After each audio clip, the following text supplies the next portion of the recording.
I have to have an intro.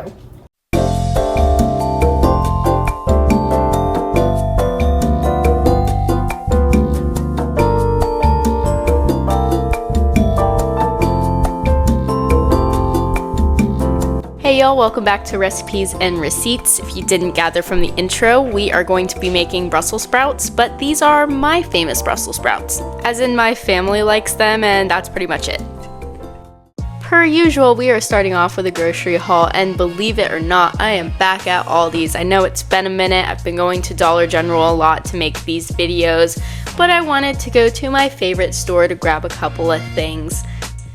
So I realized the other day that in all of my videos I've never mentioned why I started this channel, and it's actually because it was for a class assignment. So I'm in an integrated media class, my major is communications, and at the end of the semester we do a deep analysis of how we did with our YouTube channel, what we could have improved, what went well, just those types of things. However, I burnt out halfway through the semester, and so while I was supposed to be turning in videos weekly, it became like I was turning in videos monthly. Thankfully, we only have to have 6, so this is my 6th video, and honestly, I don't know if I'm gonna keep making videos after this or not, y'all. It's been really fun, but having to sit down and designate times to edit everything together has actually been pretty stressful, and it got to a point where having to try and do these assignments was taking me hours to do because I couldn't sit still.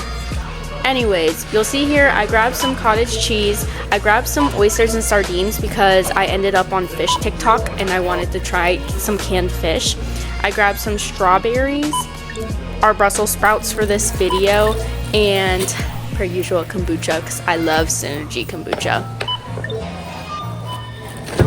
I really have enjoyed this class and making these videos for the YouTube channel. Having to film myself in public really wasn't my most favorite thing, but it definitely pushed me out of my comfort zone, and I think that's going to be my biggest takeaway from this class, that it's okay to try new things and to feel awkward sometimes. So all of that cost me $13.51, which was pretty good because we got quite a few things. For this video, I'm not making an ingredients or a spice list, just because we're using 4 very simple items that most people already have in their kitchen, and you'll see that as the video progresses. So starting off, just rip open your bag of Brussels sprouts, and you can use as much or as little as you like. For me and Evan, we use maybe a little bit more than half the bag, but it does come with about 4 servings, I think. When you air fry them, they shrink just a little bit because it looks like a lot when you put it on the plate like this, but it's actually more of a smaller portion when served between 2 people. You guys will see at the end. Anyways, so the way I like to prepare my Brussels sprouts is I cut off the ends first, and then I flake as many of the whole leaves off as I can. Then I cut the Brussels sprout in half, and I take off as many more leaves as I can get off of it from there. Once I can't peel any more off, I'll just put those to the side. I don't know if you noticed, but I'm clearly not using our usual cutting board, and that's because we are having steaks with our Brussels sprouts, and Evan is actually making the steaks, but since it's not my recipe and it's his, I didn't include the steaks in this video, albeit they will make their debut at the end because he did a phenomenal job, and I give credit where credit is due. Absolutely. Also, I don't know what I was thinking chopping up all of these Brussels sprouts and then just trying to put them to the side on the plate, so I had to grab a bowl so that I could separate them because my plate was starting to get super crowded. So don't be like me, grab a bowl. Put all your Brussels sprouts in a bowl. Now that we have everything chopped up, we're going to go in with our second step and hit our Brussels sprouts with a drizzle of olive oil. Now you want them to be well coated but not too saturated. And then we're gonna pop these bad boys into the air fryer. Yes, you will need an air fryer for my recipe, but you can oven bake them. I'm not sure what temp you would need to do or for how long. I'm sure there's a recipe on the internet for how you would need to go about that. So into the air fryer they go. Now I'm gonna cook the Brussels sprouts for roughly 10 minutes. at 400 degrees, which I show you the top of my air fryer, but you honestly can't read what it says. This air fryer is old, but it's at 400.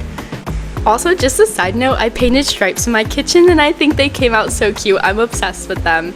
Checking on our Brussels sprouts because our timer has gone off. They look pretty good, but you want them to be darker than that and a little bit more crispy. So I popped them in for an extra 5, and after that 5, they are perfect.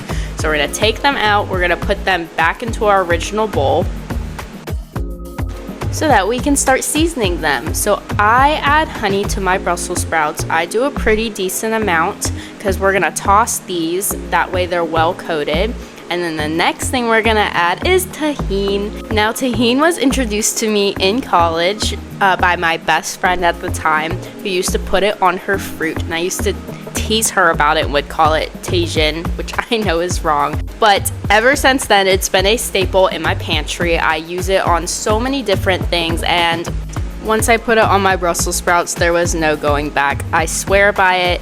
This is the best way to make Brussels sprouts. It's so quick, it's so easy, and I don't know if it counts as a butterfly effect or not, but I don't think when she showed me tahini, she ever thought it would end up on my Brussels sprouts in a YouTube video like 7 years later. So shout out to Jessie, thank you so much. Anyways, y'all, look at these steaks. Evan did a fantastic job. This meal was so good. I had to go in for seconds on camera. I hate the way I look on camera when I chew, but they were so delicious, y'all, and I cannot wait for you to try this recipe because it is so quick and easy. It makes a good snack, it makes a good side, so let me know if you try it in the comments, and thanks for watching as usual. See ya!